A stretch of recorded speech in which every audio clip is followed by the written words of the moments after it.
जमी ये आसमां, हाँ ये जमी ये आसमां, हमारा कल हमारा आज, हमारा कल हमारा आज, बुलंद भारत की बुलंद तस्वीर, हमारा बजाज हमारा बजाज, बुलंद भारत की बुलंद तस्वीर, हमारा बजाज हमारा बजाज। कालीचरण स्वीट्स की ओर से आप सभी का हार्दिक स्वागत। आगामी छठ पूजा व गंगा स्नान की ढेर सारी शुभकामनाएं। शादी विवाह के आगामी मौसम में कालीचरण स्वीट्स आपके लिए लाए हैं मेहमानों को दी जाने वाली स्वादिष्ट भाजी, वो भी एक से एक शानदार फैंसी पैक में। अगर आपके यहाँ भी कोई ऐसा अवसर है तो आज ही अपने मेहमानों की भाजी का ऑर्डर बुक कराएं। हमारा पता है कालीचरण स्वीट्स, निकट लल्ला बाबू चौराहा, KP रोड, बुलंदशहर। राजे महाराजे जैसी शान वाले डबल बेड शानदार डिजाइन के साथ, मखमली सोफे, डिजाइन इन कबर्ड, सेंटर टेबल आदि की शानदार वैरायटी। दाम किफायती, मटेरियल दमदार। महाराजा शोरूम, कामना ज्वेलर्स के सामने, राजे बाबू रोड, बुलंदशहर। हमारे यहाँ बजाज फाइनेंस द्वारा EMI की सुविधा भी उपलब्ध है।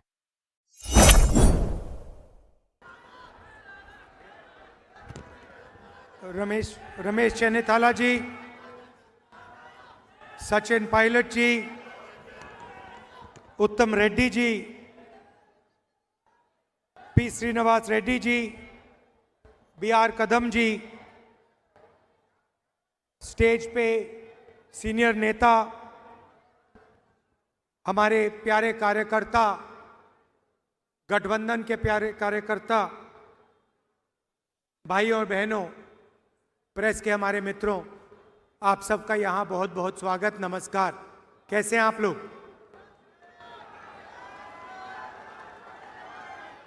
कांग्रेस के कार्यकर्ताओं का मूड कैसा है? सुनाई नहीं दे रहा भाई?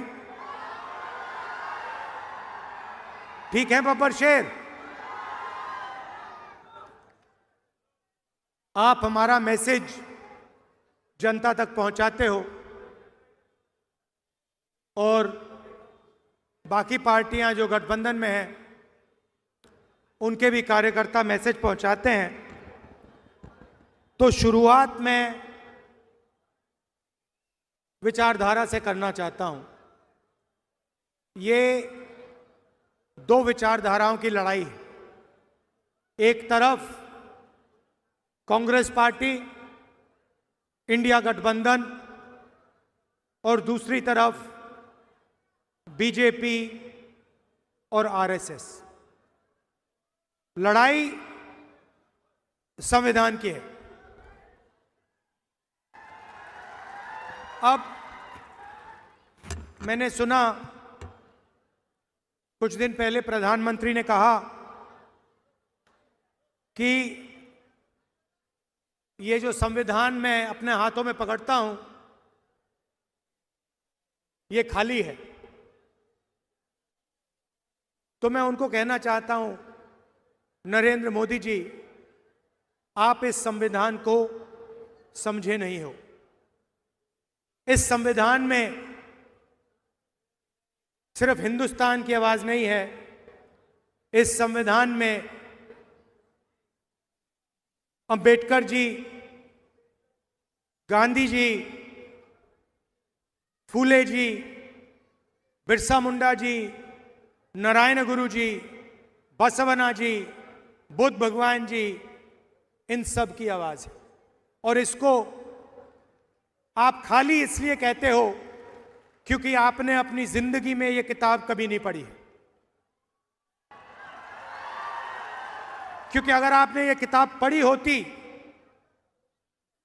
तो जो आप करते हो आप कभी नहीं करते। भाई और बहनों, ये नई किताब नहीं है। इसके अंदर जो सोच है वो हजारों साल फिर पुरानी सोच है। और कहा जा सकता है कि हिंदुस्तान का इतिहास, हिंदुस्तान की हिस्ट्री हिंदुस्तान की जनता की आत्मा इस किताब में है और कांग्रेस पार्टी इस किताब की रक्षा कर रही है। हम सब मिलकर, हमारे कार्यकर्ता इस किताब की रक्षा करते हैं और बीजेपी के लोग, आरएसएस के लोग सामने से नहीं कह सकते, मगर छुपकर बंद कमरों में अंबेडकर जी के संविधान को खत्म करने की कोशिश करते हैं। सामने नहीं आ सकते, क्योंकि जिस दिन उन्होंने सामने कह दिया कि हमारे संगठन का लक्ष्य संविधान को नष्ट करने का है, खत्म करने का है, उसी दिन हिंदुस्तान की जनता एक साथ उनके खिलाफ खड़ी हो जाएगी। तो ये छुप कर ये काम करते हैं। देखिए, कॉन्स्टिट्यूशन से हिंदुस्तान की संस्थाएं निकलती हैं, बनती हैं, चाहे वो हमारा शिक्षा का सिस्टम हो, स्वास्थ्य का सिस्टम हो, सारा का सारा इसी किताब से बनता है। महाराष्ट्र में पैसा आता है, आप जीएसटी देते हो, वो बढ़ता है, ये किताब करवाती है। विकास होता है, दलितों की रक्षा होती है, महिलाओं की रक्षा होती है, यह किताब करती है। और अगर गरीब लोगों को फायदा हुआ है, मनरेगा हो, भोजन का अधिकार हो, हरी क्रांति हो, सफेद क्रांति हो, इस किताब के बिना नहीं हो सकती थी। आप जानते हो इस देश में इस किताब से पहले क्या होता था। वोट मिलता है आपको, ये जो चुनाव हो रहा है इसी किताब के कारण हो रहा है। नरेंद्र मोदी जी ने 25 लोगों के 16 लाख करोड़ रुपए कर्जा माफ किया है। 25 लोगों का। हिंदुस्तान के सबसे अमीर लोग हैं, उनका 16 लाख करोड़ रुपया कर्जा माफ किया है।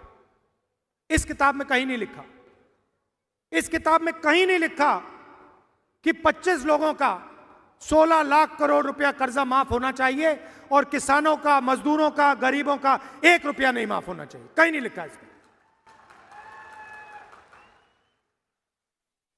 आपकी सरकार छीनी गई, चोरी की गई। किसने चोरी की?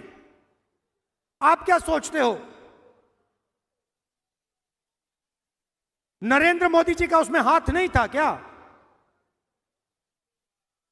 उनके नेता ने अभी बोला है कि सरकार को गिराने की जो मीटिंग हुई थी उसमें अदानी जी बैठे थे। अदानी जी क्यों बैठे थे राजनीतिक मीटिंग में? क्योंकि वे धारावी चाहते हैं। 1 लाख करोड़ रुपए का फायदा इस सरकार ने अदानी जी को दिलवाया है। किसकी जमीन? आपकी जमीन। किसकी जमीन? गरीबों की जमीन, मजदूरों की जमीन आपसे छीन कर ले जा रहे हैं। कहीं नहीं लिखा संविधान में, कहीं नहीं लिखा है कि आपकी जमीन छीनी जानी चाहिए। हम जमीन अधिग्रहण बिल लाए आपकी जमीन की रक्षा करने के लिए। तो नरेंद्र मोदी जी, बीजेपी के लोग बड़े बड़े भाषण देते हैं और फिर 24 घंटा इसको खत्म करने की कोशिश करते हैं। ये विचारधारा की लड़ाई है। एक तरफ संविधान, मोहब्बत, आदर, भाईचारा, दूसरी तरफ नफरत, हिंसा, अहंकार और इसको खत्म करने की कोशिश। यह लड़ाई चल रही है और इस लड़ाई में आप सब शामिल हो। 4000 किलोमीटर हम चले। क्या जरूरत पड़ी? क्यों जरूरत पड़ी? यात्रा का नाम भारत जोड़ो यात्रा। एक ही नारा दिया हमने, नफरत के बाजार में मोहब्बत की दुकान खोलनी है। ये जहां भी जाते हैं नफरत फैलाते हैं, एक प्रदेश को दूसरे प्रदेश से लड़ा देंगे। मणिपुर जाइए, जाके देखिए वहां क्या हुआ है। आज तक हिंदुस्तान का प्रधानमंत्री मणिपुर नहीं जा सकते और ना गए। इतिहास में नहीं हुआ ऐसे कि हमारे प्रधानमंत्री एक प्रदेश में जो जल रहा है 1.5 साल के लिए वहां गए नहीं। एक धर्म को दूसरे धर्म से लड़ाएंगे, एक जात को दूसरी जात से लड़ाएंगे, बांटने का काम करेंगे और धन 20-25 लोगों के हवाले करेंगे। देश में बेरोजगारी है, महंगाई बढ़ती जा रही है। अदानी को, अंबानी को कोई नुकसान नहीं हो रहा, उनका धन बढ़ता जा रहा है। एयरपोर्ट मिल गए, पोर्ट्स मिल गए, सड़कें मिल गई, अब धारा भी दिया जा रहा है। नुकसान आपका है, नुकसान सोयाबीन के किसान का है, नुकसान मजदूर का है, नुकसान बेरोजगार युवा का है। और आप लोग देखते रहते हो, आपके आंखों के सामने हो रहा है और आप देखते रहते हो। धारा भी आपकी आंखों के सामने छीनी जा रही है। 1 लाख करोड़ रुपए, 70,000 करोड़ रुपए में हमने हिंदुस्तान के हर एक किसान का कर्जा माफ कर दिया था। 70,000 करोड़ रुपए में हिंदुस्तान के हर किसान का कर्जा माफ कर दिया। उतना पैसा अदानी को सिर्फ मुंबई में दिया जा रहा है।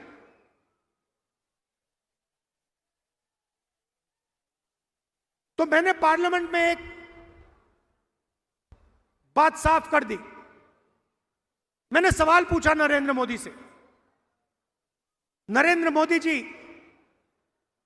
आप जाति जनगणना क्यों नहीं कराना चाहते हो? पार्लियामेंट में उनके सामने पूछा मैंने। और आज मैं थोड़ा सा आपको जाति जनगणना के बारे में समझाना चाहता हूं। भाइयों और बहनों, देश में 15% दलित आबादी है, 8% आदिवासी हैं, 50% कम से कम पिछड़ा वर्ग है और 15% माइनॉरिटी है। कितना होता है? कितना बनता है? 15, 8, 50 और 15 कितना हुआ? कितना हुआ? ठीक है, यह है आपकी आबादी। अच्छा, सचमुच में पिछड़े कितने हैं किसी को नहीं मालूम। हम कहते हैं कि तकरीबन 50% है, मगर सच्चाई किसी को नहीं मालूम। ये हमारे मीडिया के मित्र हैं, इनको मैं मित्र कहता हूं, कहना पड़ता है। ये हमारे मित्र नहीं हैं, ये मोदी जी के मित्र हैं। आप मुझे एक बात बताओ, शाम को डिस्कशन चलेगा, देखिए मुस्कुरा रहे हैं, कह रहे हैं राहुल गांधी ने सही बात बोल दी। इनकी गलती नहीं है, इनको बेचारों को सैलरी लेनी है। तो इनका डिस्कशन होता है शाम को, बातचीत चलेगी, एंकर बोलेंगे राहुल गांधी ने ये बोला, नरेंद्र मोदी की फोटो दिखाएंगे। मैं आपसे पूछना चाहता हूं, ये जो सारे के सारे एंकर्स हैं, बड़े बड़े पत्रकार हैं, इनमें कोई पिछड़े वर्ग का है? कोई दलित है? कोई आदिवासी है? बड़ी बड़ी कंपनियों की लिस्ट निकालो आप, अदानी की कंपनी की लिस्ट निकालो, उनके सीनियर मैनेजर्स की लिस्ट निकालो, 200 सबसे बड़ी कंपनियों के मालिकों के नाम लो। मैंने किया है। और नाम में मुझे एक पिछड़े वर्ग का व्यक्ति दिखा दो, लिस्ट में एक पिछड़े वर्ग का व्यक्ति का नाम दिखा दो, एक दलित का नाम दिखा दो, एक आदिवासी का नाम दिखा दो। है ही नहीं। ना मीडिया में हो आप, ना कॉर्पोरेट इंडिया में हो, ना प्राइवेट अस्पताल आपके, ना प्राइवेट यूनिवर्सिटी कॉलेजेस आपके, ब्यूरोक्रेसी में आपके कोई नहीं। 90 लोग हिंदुस्तान का बजट बांटते हैं, आईएएस अफसर हैं। मैंने उनकी लिस्ट निकाली। मैंने कहा देखता हूं भैया इनमें से कितने दलित, कितने आदिवासी, कितने पिछड़े। ये हिंदुस्तान का पूरा बजट बांटते हैं। जो आप पैसा जीएसटी में देते हो, जेब से निकालकर, शर्ट खरीदते हो जीएसटी, पैंट खरीदते हो जीएसटी, मोबाइल फोन खरीदा जीएसटी, जितनी जीएसटी अदानी देता है उतनी आप देते हो। अगर आप शर्ट में 18% देते हो तो अदानी भी 18% देता है। वो अरबपति है, मगर जीएसटी एक ही देते हो। वो पैसा जाता है हिंदुस्तान की सरकार के पास, बंटता है। कौन बांटते हैं? मक्खन कौन बांटते हैं? 90 अफसर बांटते हैं। भाई और बहनों, मैंने लिस्ट निकाली। 90 में से ओबीसी कितने, दलित कितने, आदिवासी कितने, मैं बताता हूं। 90 में से एक आदिवासी है। और अगर 100 रुपए बंटते हैं बजट में, तो आदिवासी अफसर 10 पैसे बांटते हैं। 8% आबादी, 100 रुपए में से 10 पैसे भागीदारी। दलित है 15%, भागीदारी होनी चाहिए 15%। बजट बढ़ता है, दलित अफसर 3 है, 100 रुपए में से 1 रुपया उनका। दलित अफसर 100 रुपए में से 1 रुपया बांटता है। आबादी 15%, भागीदारी होनी चाहिए 15%। 100 रुपए में से 1 रुपया, 1%। और हमारे पिछड़े भाई जो हैं 50% उनकी आबादी है। पता नहीं, शायद 50 है, 55 हो, 60 भी हो सकती है। उनके 3 अफसर बैठा रखे हैं। और जिनकी 50% आबादी है, 50% आबादी है, 100 रुपए में से 5 रुपए उनके, 100 रुपए में से 5 रुपए उनके। आबादी 50% से कम नहीं है, भागीदारी 5, 100 में से। तो अगर आप दलितों, आदिवासियों, पिछड़ों को जोड़ दें तो 100 रुपए में से 6 रुपए 10 पैसे आपके। बात समझिए। आबादी आपकी 90%, भागीदारी आपकी 100 रुपए में से 6 रुपए 10 पैसे। और सारा का सारा पैसा, सारा का सारा फायदा उन्हीं 15-20 लोगों को जाता है। आपके जेब से निकलता है, आपको शायद पता भी नहीं लगता। किसान खेती करता है, खून पसीना दे देता है, फिर जाकर बच्चे के लिए टी शर्ट खरीदता है। शायद उसे यह भी नहीं मालूम कि जितना टैक्स वो दे रहा है, उतना ही टैक्स अदानी उसी टी शर्ट के लिए अपने बच्चे को अगर खरीदता, अपने बच्चे के लिए खरीदता, तो उतना ही टैक्स वो दे रहा है। वो अरबपति है, उसके लाखों करोड़ रुपए माफ हो रहे हैं, उसको धारा भी दी जा रही है। मगर टी शर्ट खरीदेगा अपने बच्चे के लिए, तो जितना टैक्स हिंदुस्तान का सबसे गरीब किसान देगा, उतनी टैक्स वो देगा। क्या मतलब है इसका? कहीं नहीं लिखा है इसमें लिखा है सब समान है। इसमें लिखा है कि अगर अरबपतियों का कर्जा माफ होगा तो किसानों का भी कर्जा माफ होना चाहिए।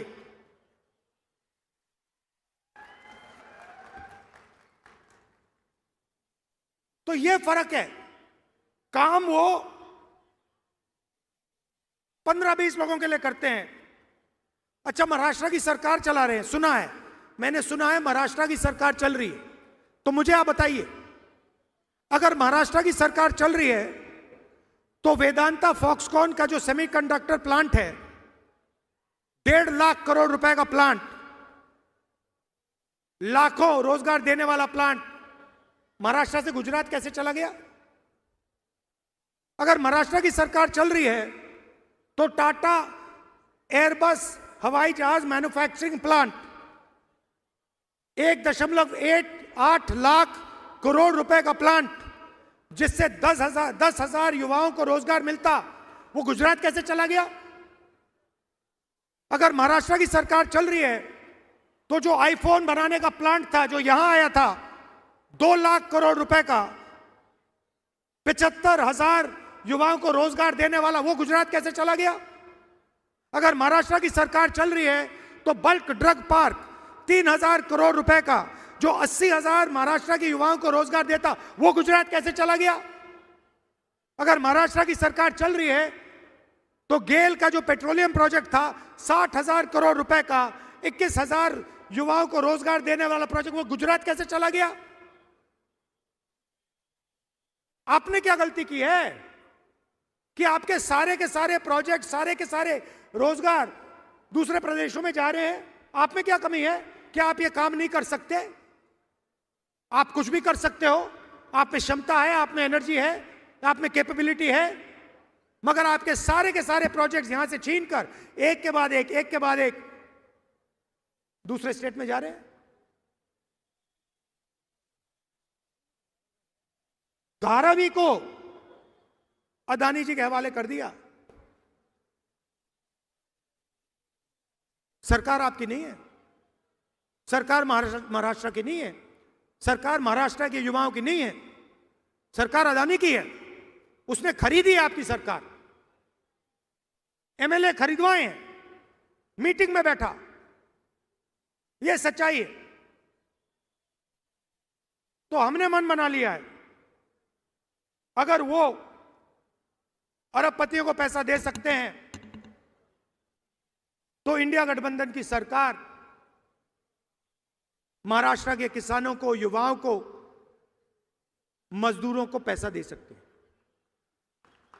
हमें मालूम है कैसे करना है। तो सरकार आने के एकदम बाद महिलाओं से कहना चाहता हूं, शुरुआत आपसे होगी। पहले तारीख हर महीना आपके बैंक अकाउंट में खटाखट 3,000 रुपए अंदर, 3,000 रुपए अंदर। दिसंबर, जनवरी, फरवरी, मार्च, अप्रैल में आप उठोगी, सुबह उठोगी, बैंक अकाउंट देखोगी, चेक करोगी, 3,000 रुपए अंदर। और उसके बाद अगर आप दुकान जाना चाहती हो बस में, तो जब आप बस के अंदर जाएंगे आपको पता लगेगा कि इंडिया गठबंधन की सरकार ने आपका बस टिकट फ्री में कर दिया है और आपको पूरे महाराष्ट्र में घूमने के लिए 1 रुपया नहीं देना पड़ेगा। बस में आप फ्री में घूमेंगी और हर सुबह 3,000 रुपए आपके बैंक अकाउंट में मिलेगा हर महीने। अब हमारे किसान भाई कहेंगे, राहुल जी ये क्या किया आपने? आपने महिलाओं का बस टिकट फ्री कर दिया और उनके बैंक अकाउंट में 3,000 रुपए हर महीने डाल रहे हो। हमारा क्या होगा मैं आपको बताता हूं। महाराष्ट्र के किसानों का 3 लाख रुपए तक का कर्जा माफ होगा। और यहां हमारे सोयाबीन के किसान हैं, बाकी महाराष्ट्र में कपास, धान के किसान हैं। आपको सही एमएसपी मिलेगी, सही दाम मिलेगा आपकी मेहनत के लिए। कास्ट सेंसस की मैंने बात की, जाति जनगणना से यह पता लग जाएगा दलित कितने, आदिवासी कितने, पिछड़े कितने,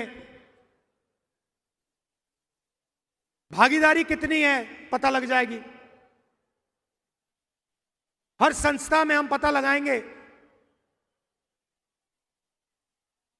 दलित कितने, आदिवासी कितने, पिछड़े कितने, और आपको पता लग जाएगा आपकी भागीदारी कितनी है। पार्लियामेंट में मैंने साफ बोल दिया, महाराष्ट्र में भी कराएंगे। पार्लियामेंट में नेशनल सेंसस कराएंगे, कास्ट सेंसस। मैंने मोदी जी के सामने बोला, मोदी जी अगर आप नहीं करोगे तो हम जाति जनगणना लोकसभा में, राज्यसभा में करा के दिखाएंगे। और ये जो 50% की दीवार बना रखी है कि रिजर्वेशन 50% से ज्यादा नहीं होगा, इस दीवार को भी लोकसभा में, राज्यसभा में कांग्रेस पार्टी इंडिया गठबंधन तोड़ के परे करेगी। कैसे नहीं होगा 50% से ज्यादा रिजर्वेशन? हम करवा के दिखाएंगे 50% से ज्यादा रिजर्वेशन। आपकी आबादी 90% है,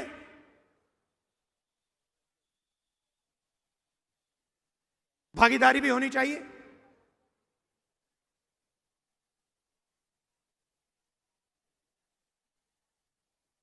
गरीब लोगों को सबसे ज्यादा कष्ट स्वास्थ्य के कारण होता है। चोट लग जाती है, दिल का दौरा हो जाता है, किसी को कैंसर हो जाता है, किडनी की बीमारी हो जाती है, लिवर की बीमारी हो जाती है। आप प्राइवेट अस्पताल में जाते हो, वही 20-25 अरबपतियों के प्राइवेट अस्पताल में आपसे लाखों रुपए लिया जाता है। टेस्ट होते हैं, एमआरआई होता है, अस्पताल के बाहर आते हो, बिल देखते हो, लाखों रुपए निकल जाते हैं जेब से। इसीलिए हमारी सरकार, कांग्रेस पार्टी इंडिया गठबंधन की सरकार, महाराष्ट्र के गरीब लोगों को 25 लाख रुपए तक का हेल्थ इंश्योरेंस देने जा रही है। आप बीमार हो गए, गरीब से गरीब किसान, बेरोजगार युवा, गरीब से गरीब मजदूर बीमार होगा, आप अस्पताल में जाओगे, स्टेंट लगवाओगे, वाल्व बदलोगे, ट्रांसप्लांट कराओगे, 25 लाख रुपए सरकार आपको इलाज के लिए देगी। तो जो आपको कर्ज लेना पड़ता है वो आपको नहीं लेना पड़े। हमारी सरकार गरीबों की सरकार है, अदानी अंबानी की सरकार नहीं होगी। और ये सोच रहे हैं कि धारावी फ्री में ऐसे ही ये अदानी जी को मिल जाएगा। इनको मालूम नहीं कि महाराष्ट्र की जनता, कांग्रेस पार्टी, राहुल गांधी यहां इस साइड खड़े हुए हैं, ऐसे नहीं मिलने वाला। ये महाराष्ट्र के गरीब लोगों की जमीन है, उनकी मेहनत की जमीन है। हम जमीन अधिग्रहण बिल लाए थे, हम किसानों की, गरीबों की रक्षा करते हैं। इसीलिए पूरा का पूरा सपोर्ट नरेंद्र मोदी जी को दिया जा रहा है। दोस्ती है उनकी। सरकार आपकी इसलिए गिराई गई। अदानी जी मीटिंग में बैठे थे, साफ बोला है। क्यों बैठे थे मीटिंग में? धारावी 1 लाख करोड़ रुपए के लिए बैठे थे मीटिंग में। आपकी जमीन, आपका भविष्य और युवाओं के लिए जो नरेंद्र मोदी जी ने बेरोजगारी फैला रखी है सब जगह, स्मॉल मीडियम इंडस्ट्री बंद कर दी, किसानों को सही पैसा नहीं देते, सही दाम नहीं देते, जीएसटी, गलत जीएसटी लागू कर दी, नोटबंदी लागू कर दिया। ये हथियार हैं। आप ये मत सोचिए कि ये योजनाएं हैं। ये छोटे व्यापारियों को मारने के हथियार हैं, ये किसानों को मारने के हथियार हैं। तो रोजगार पैदा ही नहीं होता। तो इसीलिए हमने कहा है कि 2.5 लाख सरकारी नौकरियां जो महाराष्ट्र की सरकार ने आपको नहीं दी हैं, वो हम चुनाव जीतते ही 2.5 लाख नौकरियां महाराष्ट्र के युवाओं को दे देंगे। हर जात को, गरीब से गरीब लोगों को। और 4,000 रुपए हर महीने अलाउंस जो हमारे बेरोजगार युवा हैं उनको उस दिन तक मिलेगा जब तक वो बेरोजगार हैं। भाइयों और बहनों, जो मैंने शुरुआत में बात बोली थी, लड़ाई अंबेडकर जी के संविधान को बचाने की है। फूले जी, नारायण गुरु जी, शिवाजी महाराज, महात्मा गांधी, बुद्ध भगवान, इनकी सोच की रक्षा की लड़ाई है। आप जानते हो कि आरएसएस की सोच इन सब के खिलाफ है। आप जानते हो कि आरएसएस इसको खत्म करना चाहती है। हर गरीब व्यक्ति जानता है कि आरएसएस इसको खत्म करना चाहते हैं। उनके नेता ने कहा है कि ये तो खाली है, ये देखो खाली है, देखो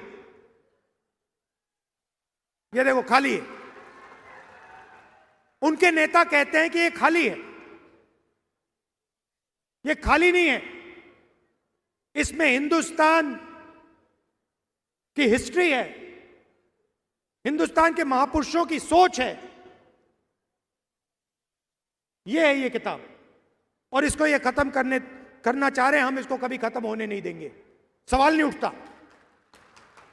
तो ये मैं आपसे कहना चाहता था। आप दूर दूर से आए, कष्ट उठाया आपने,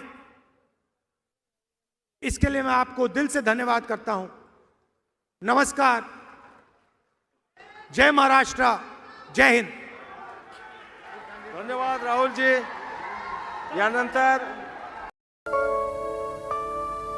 ये जमी ये आसमां, हाँ ये जमी ये आसमां, हमारा कल हमारा आज, हमारा कल हमारा आज, बुलंद भारत की बुलंद तस्वीर,